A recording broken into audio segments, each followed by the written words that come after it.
বাংলাদেশ কৃষি ব্যাংক একটি রাষ্ট্রায়ত্ত ব্যাংক, যে ব্যাংক একমাত্র বাংলাদেশের কৃষকদের জন্য, বাংলাদেশের গণমানুষের জন্য কাজ করে থাকেন।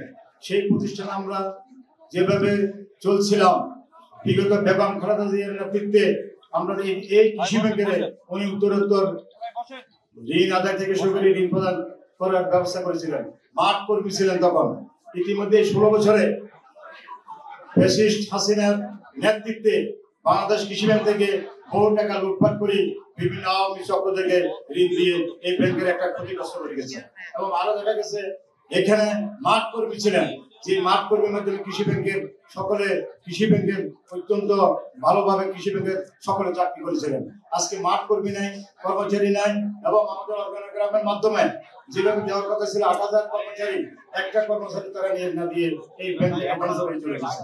আমরা বলতে চাই, আমরা জাতীয়তাবাদী শক্তির পক্ষে, আজকে জাতীয়তাবাদী শক্তির পক্ষে সিবিআই কর্তৃক যেভাবে কর্মকাণ্ড গত 1 বছর করে আসতেছেন, যাহা অন্যান্য তুলনায় কেউ করতে পারেন নাই।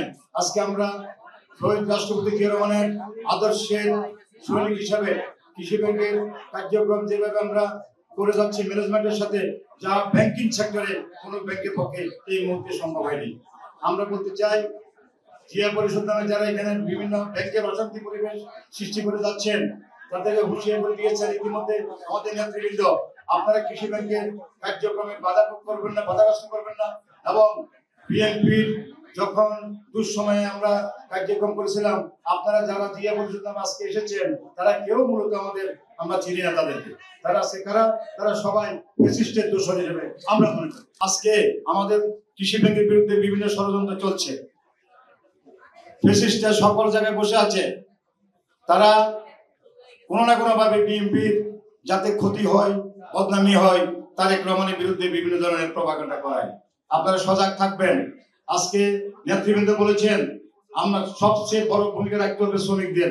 শ্রমিকেরা যদি ঐক্যবদ্ধ থাকে, স্বৈরাচারের সাথ পারে নাই আমাদের এই শ্রমিক আন্দোলনের সাথে, এই খালেদা জিয়ার নেতৃত্বে, আবাসিক নেতৃত্বে স্বৈরাচারের সাথ পতন হইতে বাধ্য হয়েছিল।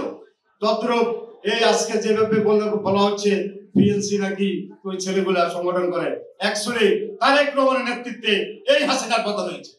এটা আপনাদের বুঝতে হবে।